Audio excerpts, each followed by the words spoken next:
We used to play hopscotch out on the blacktop. You show me yours, I show you mine. What do you got? We're running back to first base, running back to first base, running back to first base. We're running back to first base.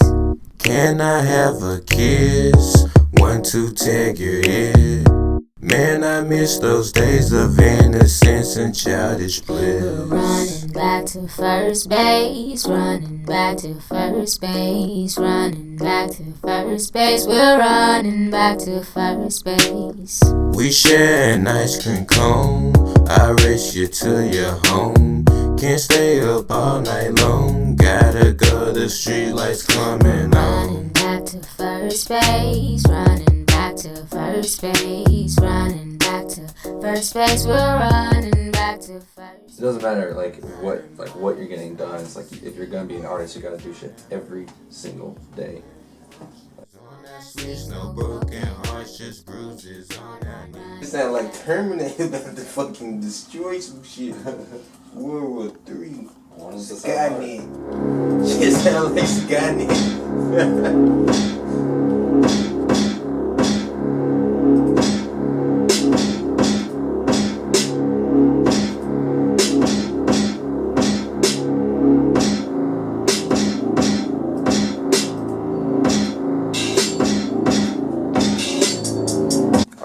So, just got done with the last one. Yeah. But real quick, let's talk about the last one. Alright, FML. Like, for sure.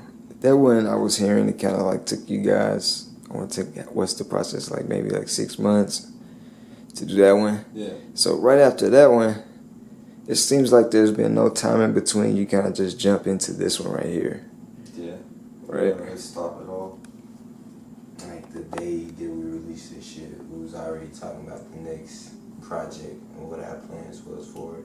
And like before the week was out, we was already recording the first track. Yeah. And so I don't know, man. We were so excited. FML Volume 1 was our first project together, and that was just like, man, a test drive almost. Like as soon as we got through with that, we was like, wow, wonder what we can do next. You know, still the excitement from that kind of carried us into making the next one so quickly. And like I feel like a lot of people, at least locally, like there's such a good response from it and stuff that felt like we needed to keep the momentum going. You know, we want to stay on top of the ball, like be able to put out something again before the end of the year. It's not like we intentionally was like, we gotta do this. It was almost like, man, I feel like we kind of hit our stride as artists. We feel comfortable creating it at this fucking pace. Like, this is what we do. We're gonna fucking, like, do it until the day we die. So it's like, man, might as well fucking, like, start doing it all the fucking time. Yeah. And you don't realize how much time you fucking waste not doing art. Yeah. Like, I see we're really professional. Like, it's very professional studio quality headphones that we got here. They've been taped together in multiple places. Straight from Walgreens. Eyeballs. Audio facility. This is what we've been using the whole time. This is what we're gonna use to finish this shit. And worry about it later. I just hold it up to my ear. Yeah. Still works. Gets the job done. Yeah. Check. Do these good cops call the bad cops for back up the baggers?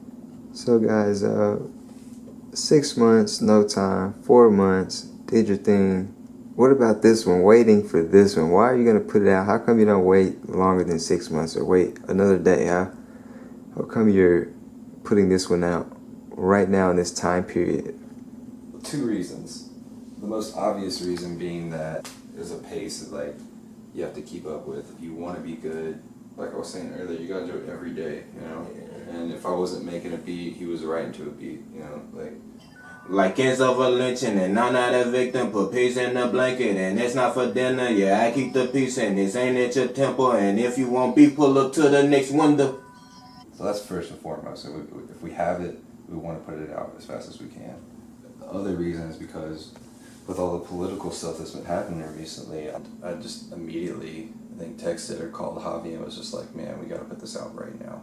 And all lives matter. Why these black lives shatter? These days getting dark. And these things gon' spark. All these automatic ears got me feeling like I'm not still sitting still with the steel and the stillness of the park with my dogs. I don't think Javi was realizing that he expressing what was going on all around him so accurately. Nah, actions ain't vengeful, we just can't retreat. So I gotta always try to keep the peace. When I ride around, I gotta have ID. My identity probably matter more if I'm deceased. That me, why me? So I gotta always try to keep the peace. When I ride around, I gotta have ID. My identity probably matter more if I'm deceased. Shout out to Dimitri.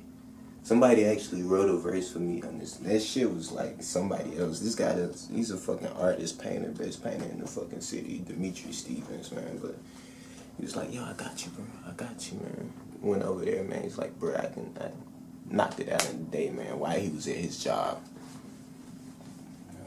Yeah. Fucking crazy at first, too. We had tapped into something that was a lot bigger than the project that we were making. We've always like considered ourselves artists, self-congratulating type of artists, man. But it was like with this project, it was almost like not for us. I mean, with all this shit going down, not just fucking the country, but right here in fucking Memphis, people fucking occupying bridges and, you know, Confederate picnics in the middle of the city in broad daylight, fucking cops killing people who got their hands in the fucking air. It's like all this was in the songs, and without me even fucking really thinking about it, it was just like, whoa, hold up, like somebody gotta say something about this shit. You know, you start looking around as an artist and as a young guy coming up, man. You start looking around like, all right, somebody's gonna really say something pretty soon that's, you know, real. Somebody's gonna make that album. Somebody's gonna do it, and you're just looking, waiting for somebody. And then you realize that somebody is you. I'm at that point right now where I gotta be the one to fucking say something. I gotta be the one that makes the art for the time. I gotta be that Bob Marley or that fucking Bob Dylan or somebody who's fucking preaching revolution and almost become the issues. To take personal every issue that's really big around the world, no matter if it has to do directly with them or not. It's that ability to fucking like, to speak on stuff that you might not ever experience your damn self, but somebody on this earth who you share it with is gonna experience that shit, and to be able to put that into words and over music and make it into art is like something that a lot of people need and very few people can do, man. I mean, yeah, this project's way more personal than the last one. Yeah, and the older I get, the more I just feel connected to every fucking thing that ever happens. And you get to that point where it's not just about you anymore. It's about Lord. That's what it is. It was that easy. That's really the answer to the question. It was something that we needed to do. Yeah.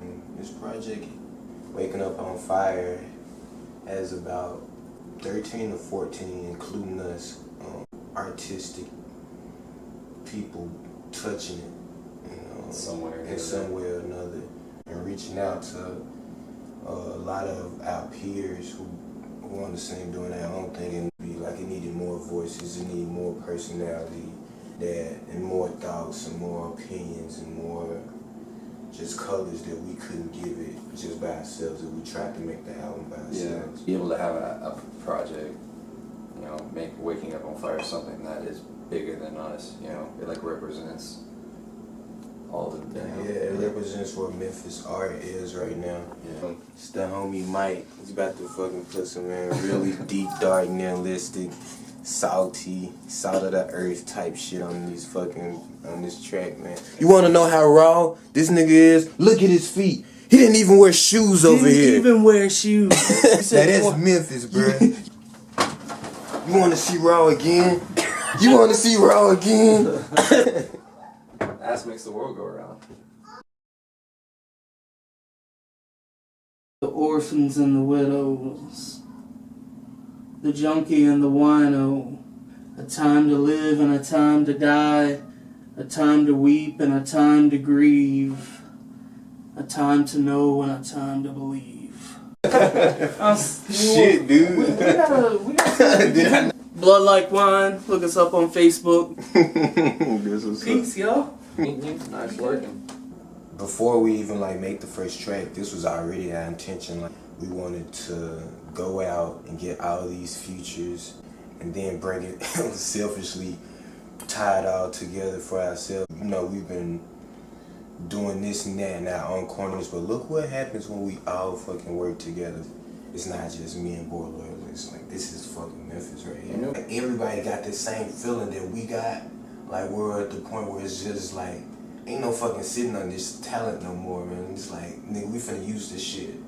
It's something we wanted everybody else to do, so like we had to do it first, you know? Yeah, I mean, I want to be, ain't nobody ever asked me to do no features. I want to be featured on somebody's shit. Yeah. Nigga, I'm always asking everybody else. I get turned down a lot. Same.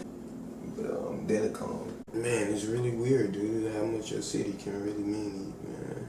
So, what about the end of Waking Up on Fire is emotionally, what do you think the reaction may be? Not to say you're anticipating a reaction. I feel like if I say it, it might not happen, man. Speak for yourself on that shit. I know exactly. Like, I geared it to, at least on the production end, like especially the very last song. It's so much more lighthearted and so much more nostalgic than everything else. I just wanted it to end on a thoughtful, reflective mode where it tapers off, you know, because everything else is so heavy. Everything's so heavy. We needed some like chaser, you know. I don't know, bro. It might be the heavy because it's so innocent, bro. Yeah. It's like, cause I'll never be that innocent again in my life. That's the It's beauty like, of it. yeah, it's beautiful, man. It's like the whole album is like speaking on all these fucking the shit that you become aware of when you get older. That's why it's called Waking Up on Fire. You get older and older, and you start being more conscious. Oh shit's going to hell. The world's about to end any fucking minute now. And you wake up and shit's just on fire. But then the fucking how that last song just goes back and reflect on the time before you really knew all that. And all you fucking had to worry about was making sure you came in the house before the street lights came on so you can get your ass beat. And fucking like what kind of ice cream you was gonna get from the fucking like the ice cream truck. I can still remember like trying to fucking decide what ice cream to get was like the biggest fucking shit of the day. Oh. I don't know, it just makes it's a really good juxtaposition to the rest of the album. But on a different note, you guys kind of had an idea. Did you guys have an idea of how you wanted?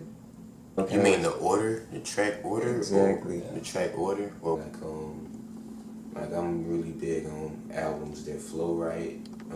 And luckily, like the way we work as the album's piecing itself together, we're both communicating the entire time. Yeah. Sound like. Literally, this whole project happened despite us. Like, you know, we just let it flow. And when it was time to start thinking about track listing and shit like that, it just happened. Yeah, same thing. You keep working. At some point, the project reveals itself to you, you know?